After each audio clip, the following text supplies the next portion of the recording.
and we're plugged in with Maura Collins. Hope everyone's doing great today. I'm here with Carrie Pullaro, who is an emotional well-being coach for women. Thank you, Carrie, for joining us today. Thank you for having me. I am so excited to have you on International Women's Day. I know, how fitting. How fitting is that, right? So I'm so excited to have you on my podcast. And how do I explain how I feel about... I met you on Facebook a year ago. And you were giving yourself a Facebook challenge for 30 days to go live and to do these live videos of yourself, right? You pick a topic, you were asking people for ideas, and you were like, well, I don't want to be on video, and I'm a life coach, so this is what I'm going to do for a living, but I'm going to step outside of the box and do some videos and see, where this goes. And so in preparing for today's show, I went and rewatched all your videos since April of 2020, and the growth that came from that first video of you was amazing. You're a natural. This is your wheelhouse, much like mine, and there's something about you, Carrie. I don't know what it is, but I want the world to know about how great you are outside of being a woman in recovery in 12 steps to being a life coach, like talking about the stuff that keeps us plugged in, those topics that you talk about, which women and men can benefit from. And I've seen some men give some suggestions for some topics, and you completely going and running with it. So why did you want to be a life coach? Why did you want to do this? Well, I had started working with a lot of women in recovery. And, for me personally, in the beginning, I was thinking, I don't want to work with other people. Why do I need to work with other people? I mean, what do you get from helping other people, right? And so it really started to fill my spirit. But I was so resistant in the beginning. And as I continued to work with women, it filled my spirit so much. I enjoyed seeing their growth. And I thought, I would love to get paid to do something like this. So it was a little bit of a business venture. Oh, it's so funny. And someone mentioned, you know what, you should look into coaching. And I thought, oh, what's that? I had never really heard of coaching before. I mean, I had heard it mentioned, but I hadn't really looked into it. And then I decided I'd look into it. And I was like, this is exactly what I need to do. Absolutely. That's awesome. So if you don't mind me asking, because, I am in recovery.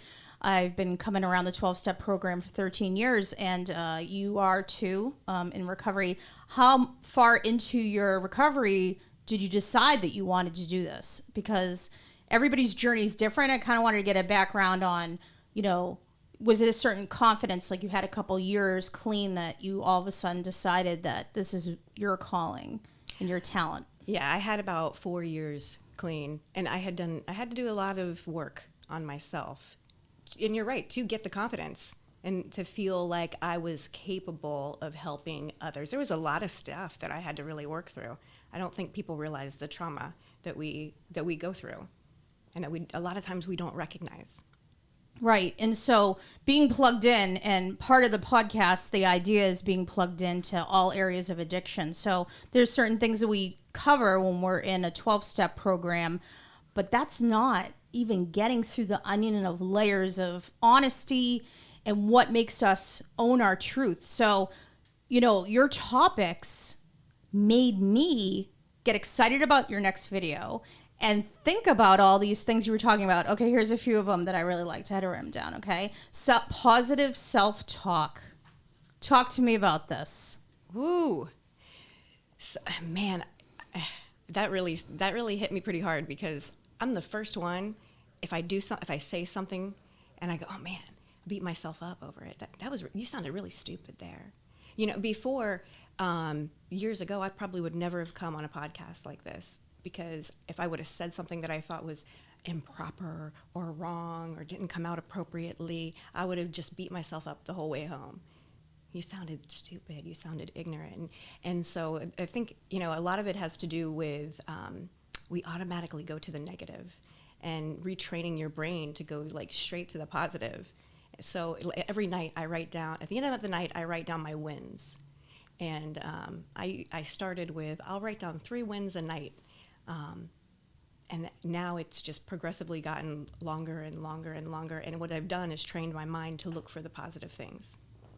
Right, which brings me to the gratitude list, right? We talk about that, writing down a few things you're grateful for. But there was a video you talked about making a list of what you were grateful for and then applying it through your day.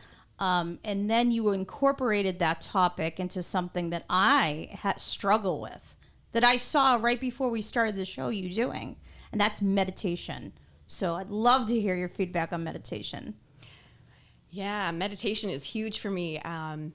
In the very beginning, it was really difficult for me just to meditate for 1 minute. And I started doing guided meditations, and I would graduate myself from 1 minute to 2 to 3. And now I set aside about an hour every morning. I'll meditate for about half an hour, and then I do, other things like some journaling and whatnot. But throughout the day, I also meditate at least 3 times a day. It's very important. That's awesome. So with that comes that whole thing you were talking about, resetting the body and the mind.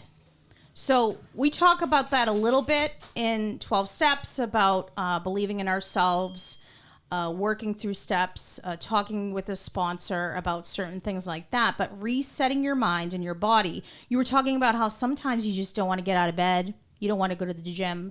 You don't want to do work. You don't want to do these things. And that's the stuff that people need to hear about, because people have all sorts of different issues around mental health and depression and stuff like that, even clean, right? So when you were talking about the resetting of the body and the mind, that totally hit home for me.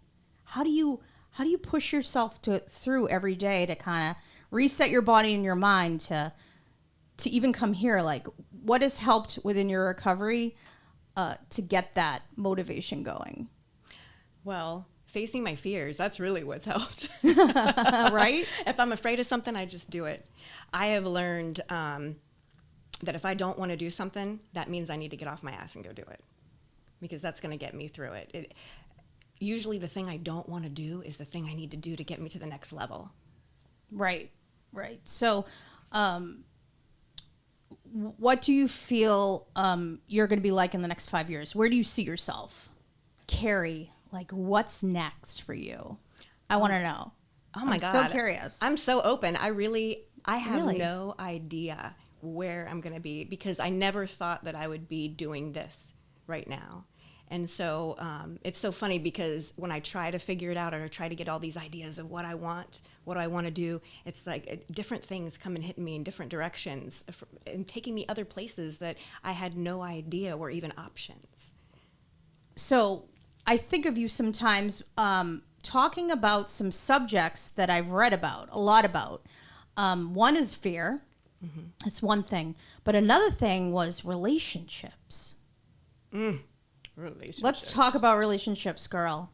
Oh, man. How has your recovery helped with that and what you do right now? Relationships. And it could be any relationship. You don't have to, Well, it's so funny, because they tell you, when you get into the program, don't get into a romantic relationship. And I was already in one. And so I was like, oh, I'm grandfathered in. It's like no big deal. It's no big deal. Right. But what I really didn't see was I was causing so much damage to my relationship, because I carried all of the trauma and all the wounded parts of me into my relationship. And not just with the man I was with. I carried that into my friendships and all my other relationships with other people. Wow. So it's a continuous process, right? Oh, absolutely. We're continuing to grow as women. Oh, yeah. We're always unwrapping and looking at things for what they are, because every time you experience levels of growth, you have the ability to go back and look at things a little bit differently. Wow. That's awesome. I think relationships are a challenge in all areas of our recovery. Even from when I first got clean, to my relapse, and then when I came back, to now, relationships have been a struggle for me. But I've noticed that the struggle is more mental than it is emotional. It's more like the blend, right? The life balance between the mental, the spiritual, the emotional, all that stuff that has to be in balance. It's okay. It's good and stuff to go to meetings. It's good to, work steps with a sponsor and all that stuff that we do. But what I do when I'm home alone, that's where the work is, right? So how do you handle being alone versus being lonely? There's a difference, right? Oh, absolutely. Right. I love being alone. I will tell you that. It's so funny because I never wanted to be alone before. I always thought of being alone as being lonely. And it was because I would attach myself to somebody and think that they were going to save me. And I never got a chance to get to know who I was.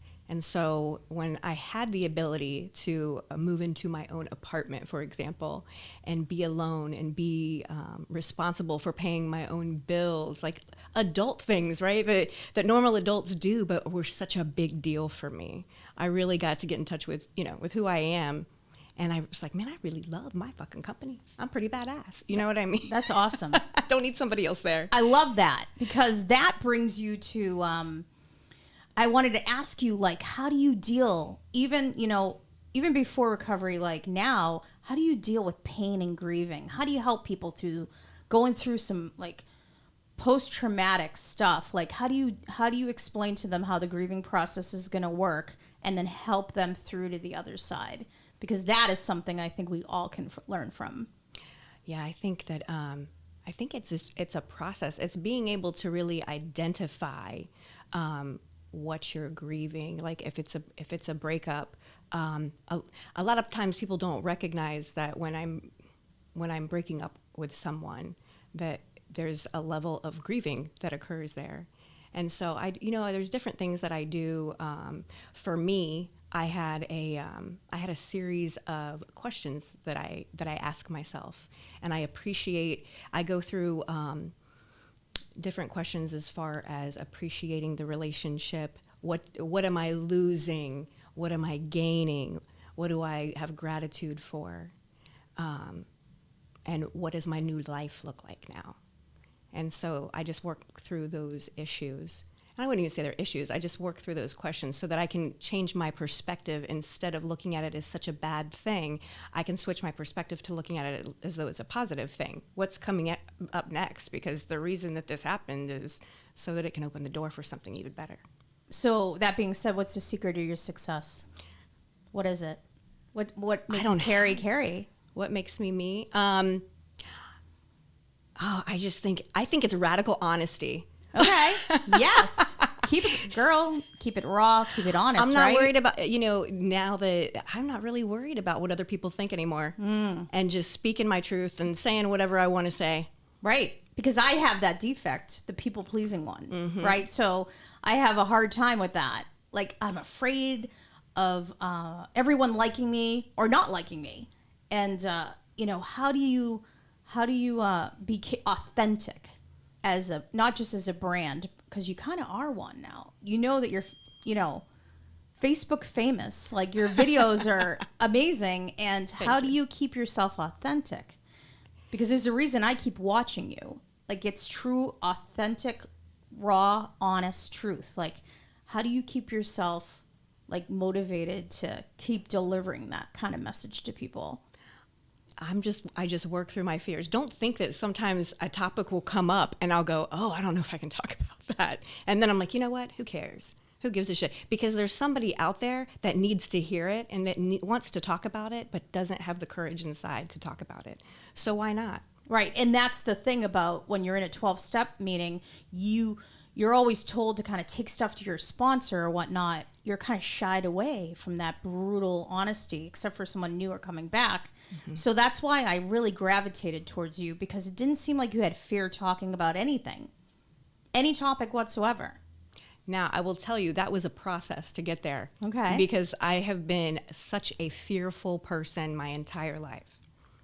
So, like, when I had the ability to get to that point where I just didn't give a shit anymore and I can just speak whatever, it was a freedom that I can't explain to you. The day that I got on Facebook and was like, I'm just going to talk about herpes today because I just feel like it. I feel like I need to tell everybody about that I test positive for herpes and it's going to help somebody. And I don't know why I want to talk about that. Who the hell wakes up and decides they want to talk about that? But I just felt like I really needed to. And that day was the day that I experienced the freedom. Whew, sorry, it always makes me so emotional. I experienced a freedom that I can't describe to you because it was like this heaviness that I had been carrying around that I didn't even know I was carrying around. So when I was able to just fully be seen and express myself authentically, it was just like, whew, I felt so light. It was unbelievable. And so from then on, I was like, I want to feel like this. Always, right? Yeah, absolutely. I mean, you know how we are. We addicts chase that high, right? So I want.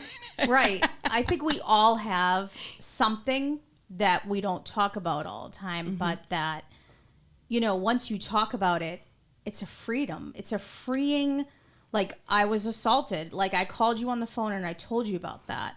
It's something I don't talk about. I don't go into a meeting and say, hey, I was assaulted. And, you know, that was a consequence of my behavior. I mean, it could, you know, through, you know, using drugs and alcohol, but it could have just happened. But, you know, I don't regret any of that. That's part of my story, right? That makes me a strong woman in my recovery and helping other people. Like, you don't ever regret your story. Know your truth and speak it and own that. I'm okay with that. Like, I'm okay with saying I'm a recovering addict and not feeling shame in anyone seeing me on a national level of podcasting, you know, on video and being okay with it. Like, it's okay. Like, imagine that. I think that we've come a long way from a couple of decades ago when you couldn't talk about it. Absolutely. You know, I have to remember that the things that happen to me. They don't define who I am. They don't. But you have a message, and that honest message, it totally gravitated towards me. And I wanted people to tune in and see you as an inspiration because women need to come out and talk about this stuff. You know, I'm scared of the death stuff, like losing my parents. I'm scared of my kids growing up. They both have different fathers, and you know, and I've kind of been mostly, you know, their whole life been the single mom, and they've lived in a very different upbringing. Like it's okay today to have a blended family. Absolutely. You it's can okay do whatever you want. I love it. Okay. And it's okay. Just be me, right? And there was part of me that said, maybe I need to go and see you and have a couple sessions. Let's talk about what makes Mara tick and what could make me really successful in my podcast and just be able to get on a deeper level with people. Be okay to talk about stuff that I normally don't talk about with hardly anyone. And if you think about it, when you're holding on to something for a long, long, long period of time, all it is buried pain.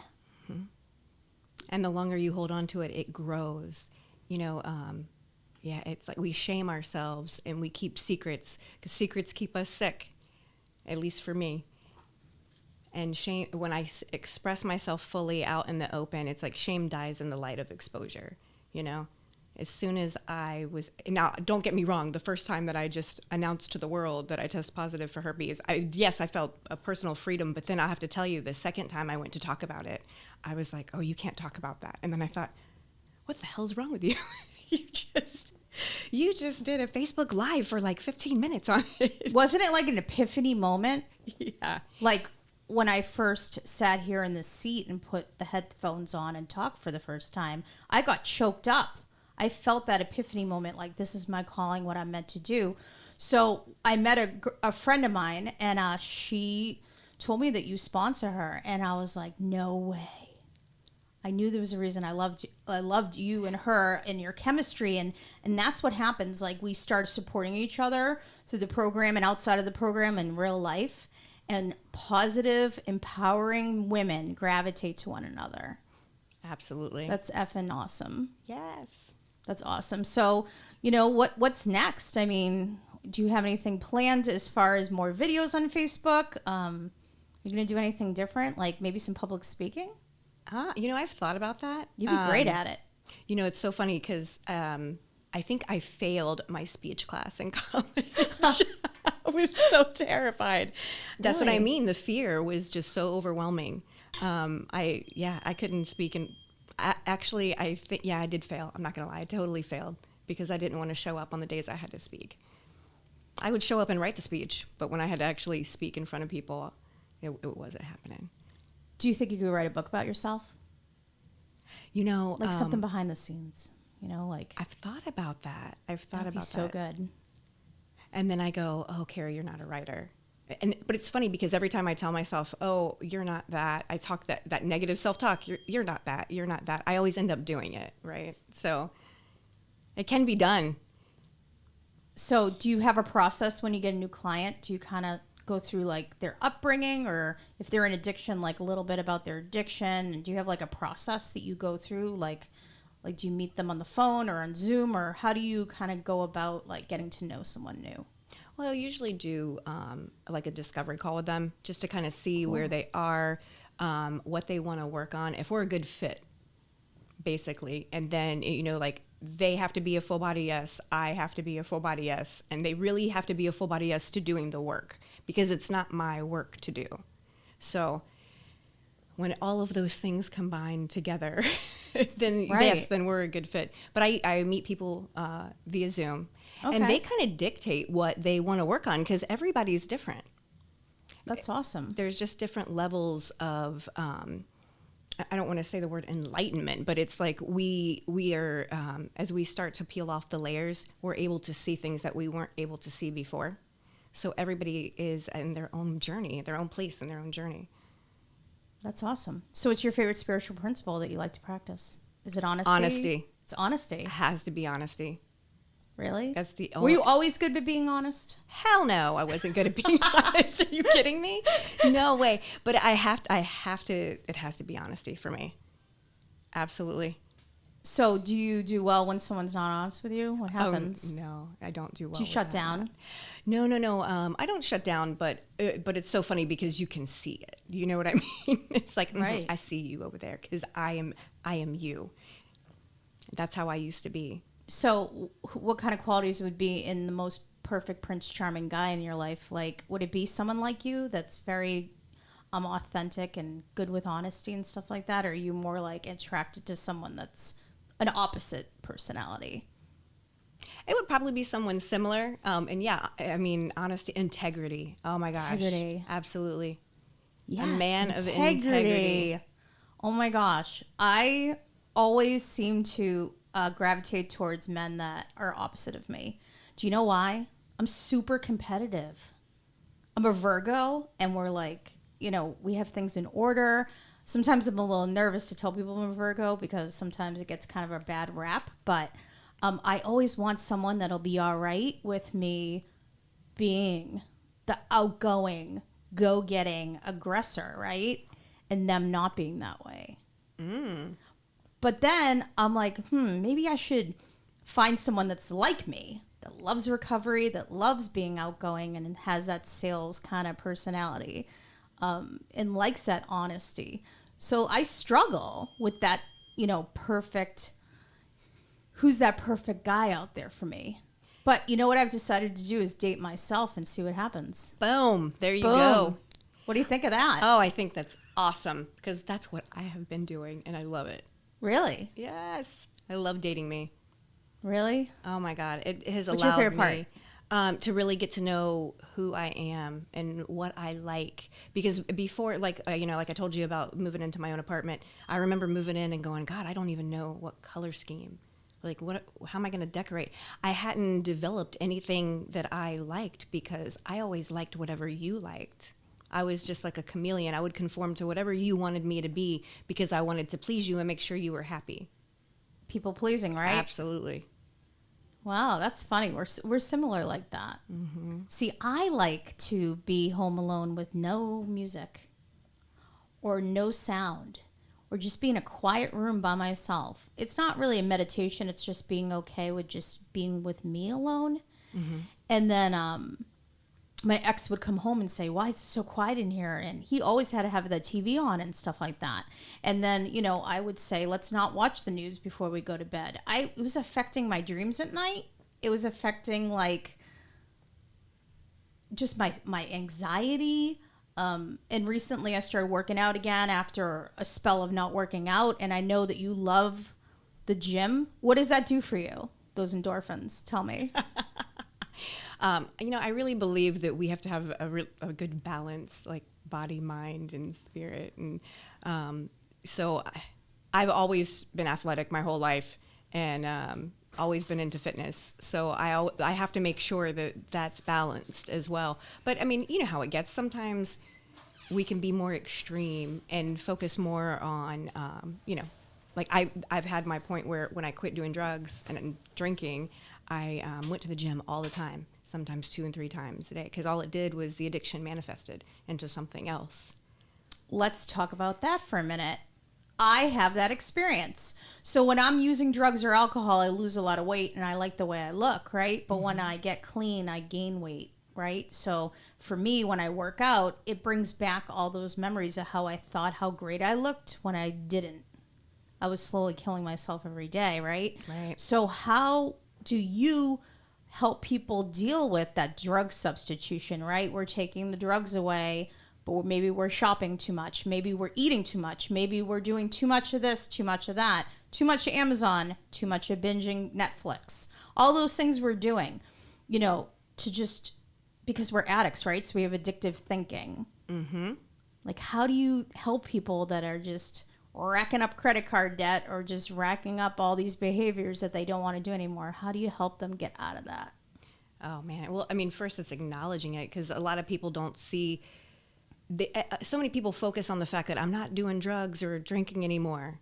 But they don't see that, oh, well, I just racked up $10,000 in credit card bills, right? Like, how do you miss that?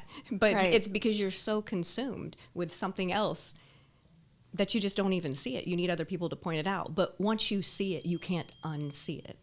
And so now I have to, go through the process, which for me was the 12 steps, in order for me to break that down.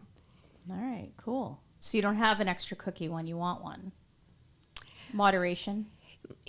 For me, I don't know that there is a such thing as moderation. Honestly, I mean, because it's like balls to the wall or nothing. You know what I mean? Yeah. And I know that. So because I do know that, I just don't have that cookie because I already know where that's going to go. You know what I mean? Right. So you don't buy that stuff, right? Exactly. I mean, if alcohol's not in my house, I'm not going to drink it. Absolutely. So it's people, places, and things, right? Yeah, you got to change everything. Right. Is there certain things you miss? Let's be honest. I remember that it used to be fun, but that was so long ago. And I'm talking years ago, until, not when I stopped, it wasn't fun anymore at that point. But I remember in the beginning it was fun and exciting, and I was more social. And then it just slowly grew from there into this like demon that I couldn't control. And it was no longer fun. But yeah, I miss that. I miss that it could be fun. Right. So what do you do for fun now in recovery? Other than going on Facebook Live and kayaking with your dog or whatever. What do you do for fun? I do a lot of work on myself. Honestly, I find that fun because I'm just like peeling off the different layers of seeing things that I didn't see before. And that's why during a pandemic, something like this is important, right? A lot of people have isolated and become depressed because we haven't been able to go out. We haven't been able to go to concerts. We haven't been able to go to sporting events. We haven't been able to do the things we did, eat out as much because of, the virus and whatnot. And I just feel like those people that did get clean last year, like kudos to them, man. I feel like they need to get fronted 5. I mean, just imagine being a new person in recovery and not being able to, having to sync into Zoom, which I love Zoom. I love video, but not everybody loves it. And not being able to go to in-person meetings and stuff like that. Like, did that affect you a little bit with the pandemic? How did you stay positive during that? Well, I had to get creative, and I had to switch my mindset. Instead of looking at it as a negative thing, I was like, okay, I'm so great. I get to go to the Zoom meetings. My gym is closed. Okay, I have a garage, so I just converted it to a gym. I get to go, buy equipment and create my own gym and do my own workouts. So I just had to get into the solution rather than focus on the problem. And that's really what it's all about, Because before I would want to sit in the problem and complain, but what does that get me? It gets me nowhere. Solution thinking, right? Absolutely. You have to think like that. Do you think that way about everything, do you think? I try to. I'm not going to say that I'm successful all the time. Because, when you're in the middle of your own shit, sometimes you just don't see it.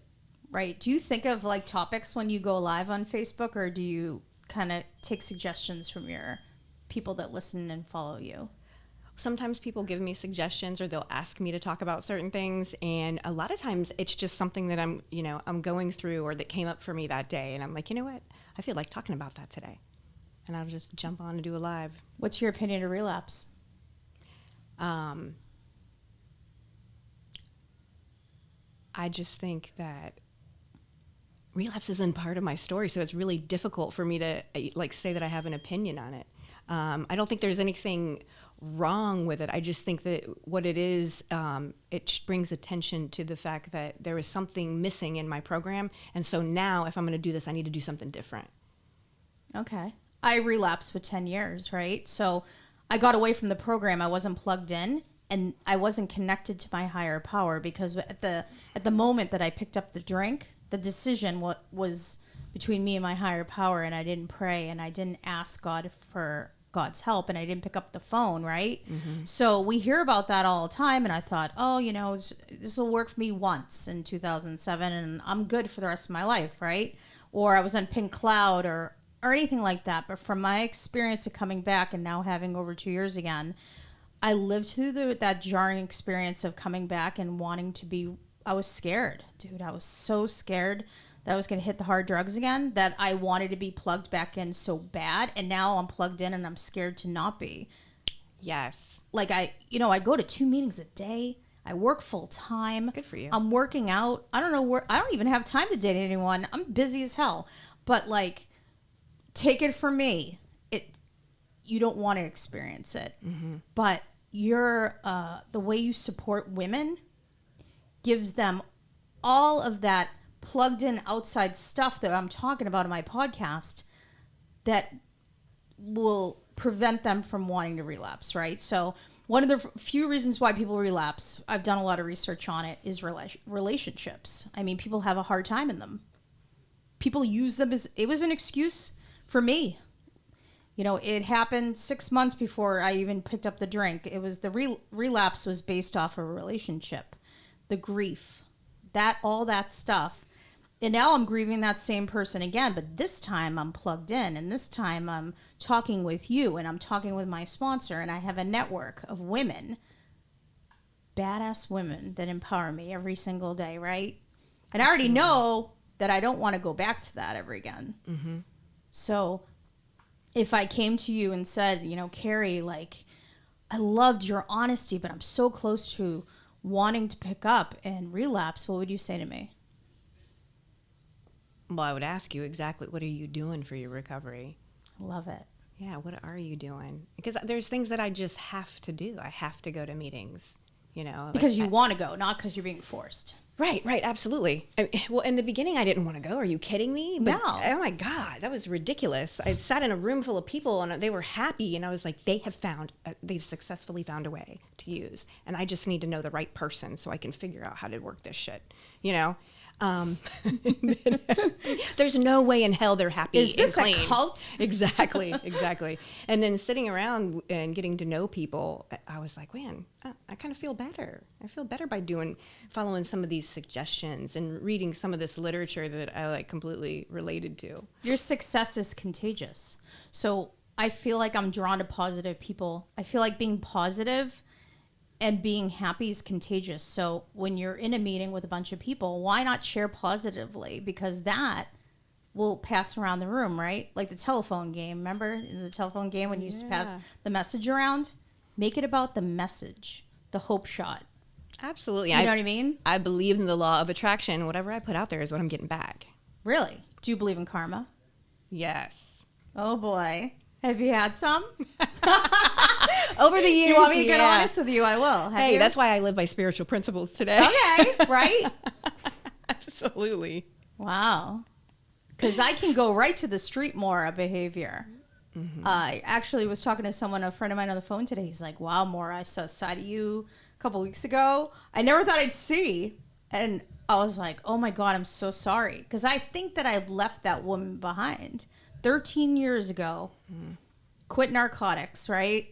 Relapsed on alcohol, which is a drug, right? But when I was I lived on the street for 2 years in Massachusetts, like out of a duffel bag. That's the honest truth. Like I slept on a mattress in a cemetery, and it started getting cold in the winter.